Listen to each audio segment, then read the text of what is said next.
Moving over to the Chicago Cubs, trying to do a little bit of both. Traded Mark Leiter. I personally don't really have a problem with it, other than it just signals that they don't think that the team is going to be making a postseason berth. The players on the field have plenty of time to prove Jed Hoyer wrong, but I think it is a smart move to move on from Mark Leiter right now, even if he does have a little extra control. He's 32 years old. He is another guy that, man, we put a ton of miles on that dude. I mean, we ran that guy ragged. So trying to sell high on him now. His ERA isn't great, but the last couple of weeks he's been awesome. I think it's a good move. I don't know a ton about Jack Neely or Ben Cowles other than just the highlights that I've looked at. Just a couple of things about Jack Neely, though. He's in AAA right now, 41.2 innings pitched, 63 Ks, 2.81 ERA in 31 games. Sounds good to me. Sign me up. We need more dudes that at least have a potential to be bullpen pieces for us moving forward. He's 24 years old. Another fun fact about him, he's 6'8". Get ready for that. Julian Merriweather, 6'4". Jack Neely, 6'8". The two towers. Prepare yourself appropriately. Ben Cowles in AA right now, also 24 years old. Nice OPS, only 9 home runs, plays third base. Maybe he's a guy in a couple of years that you can call up in a pinch. Maybe, just maybe, he is a slight upgrade in a year from now. Then Miles Mastrobuoni on the defensive and gives you a little more pop offensively. Again, 849 OPS, 9 home runs, 51 RBIs in AA. He's had 1,100 at bats in the minors, so you would like to think AAA after that, see if he can become someone that can help you out throughout the course of a season. I think this is them trying to get out of the Mastrobuoni, David Bodie business. I'm fine with that. Hopefully maybe Ben Cowles can become that type of person moving forward. We're just going to have to wait to see. And when we talk about third base, let's talk about the big one, right? Christopher Morel out of here for Isaac Paredes. So the official trade was the Chicago Cubs traded Hunter Biggie, who got a cup of coffee here about a month ago with the big league roster. Ty Johnson, a lower level guy that, when you read the blogs about different scouts that know their business about the Chicago Cubs, the Cubs like that type of prospect, but he's years away. And then Christopher Morel, a guy who just recently I gave a C- to heading into the second half of the season for his first half. Look, if you want to keep it simple and keep it fundamental, we just traded Chris Morel's C- for Isaac Paredes, who just made the All-Star team this year. Another pro to this deal. Paredes, 25 years old, only 4 or 5 months older than Christopher Morel. So this is the same young player here that we're moving on from. I'll give you some more pros about Paredes. Slash line this year, 245, 357, like that a lot as an on-base percentage, 435 slugging. His OPS plus is 127. For those of you that joined me for the first half grades, that is easily a top 2, top 3 hitter in the Chicago Cubs lineup right now, a lineup that isn't very good, but still we need more. We need more good than less bad. His K walk ratio, also very nice. Only 68 Ks this season to 52 walks, like that a lot.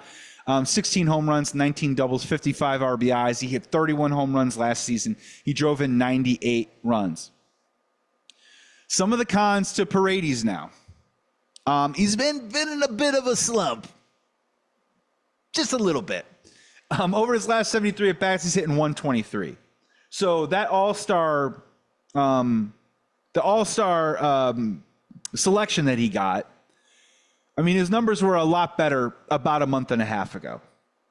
They've dipped significantly.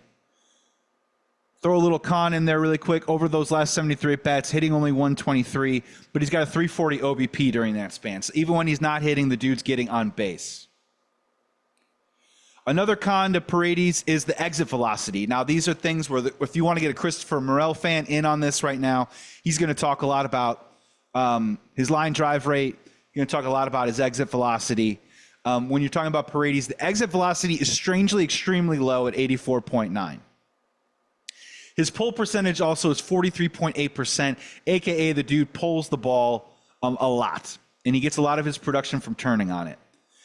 Is that something that he can evolve out of? Is that something that he does strictly because of maybe some of the pitching staffs in the American League, some of the ballparks? Absolutely. Because if you dive in a little bit deeper, when you say, oh, this dude's just a pull hitter, is he one-dimensional? Well, he's hitting 303 versus power pitching this year. So the dude's getting something right. Seeing a lot of power arms, dude's hitting 96, 97, 98, and this dude pulls the ball a lot, and he's hitting 303, a.k.a. that means he can turn around on a fastball.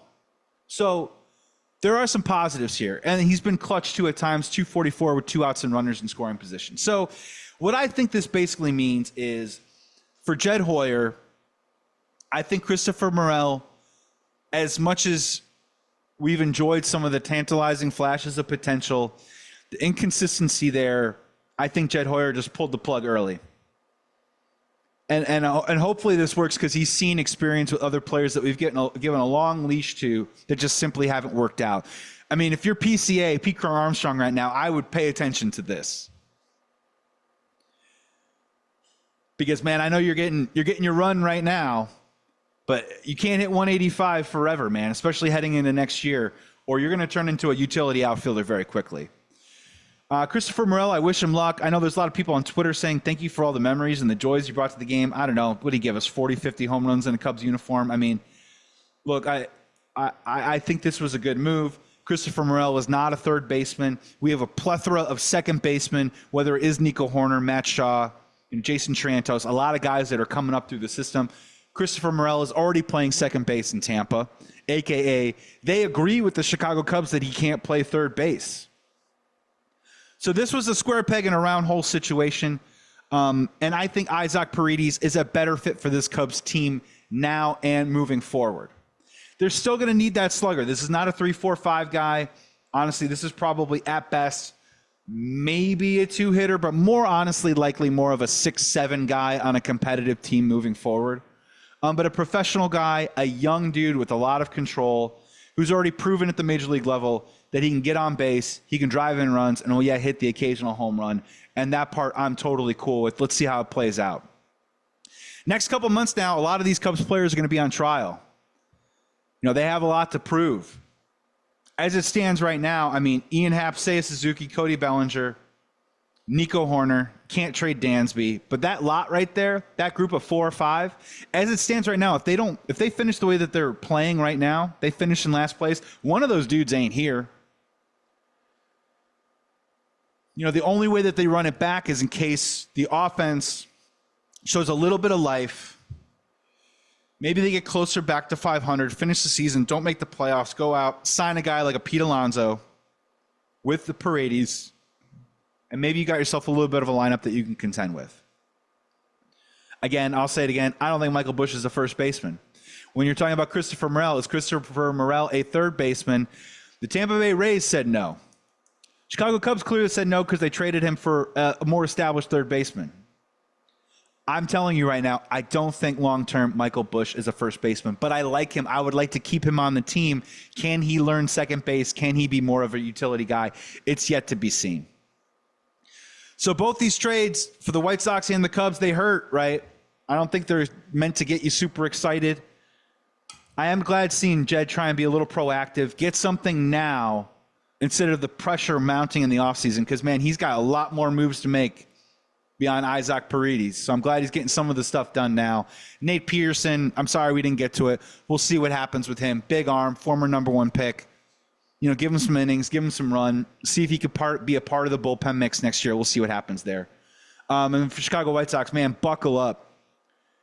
They're bad now. This thing is going to get worse. It's going to get way worse in a hurry.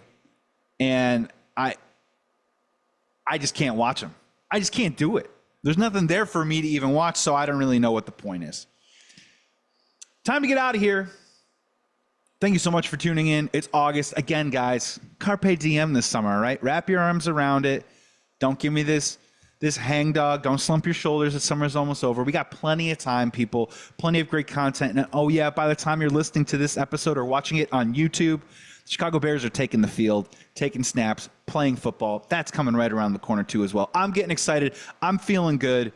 Thank you so much for tuning in. Want to give a quick shout out to our radio affiliates across the great state of Illinois, broadcasting Sports Talk Chicago, 98.3 The Life, WKAN, W55 The Ticket, ACTV, Jet TV, WJOB, Cities 92.9 Talk FM, and 101.1 Peoria Sports Radio. Follow us on socials, Instagram, Twitter, Sports Talk Shy. Like, comment, subscribe on YouTube. Thank you for listening to us. If you want to catch us on our audio-only podcast, go to Google, go to Apple, go to Spotify, keyword Sports Talk Chicago. Follow me at Sports Talk Chicago. Follow me at Joey Sports Guy if you want to. Be well, be safe. Please be good to each other. Shout out to producer John Meadows. Again, coming next week, we're talking Bears training camp. You probably check that out on our YouTube channel. We're talking Bears Hard Knocks too as well. Reviewing that episode too as well. We'll be back. Until then, have a great week, everybody. I am out of here.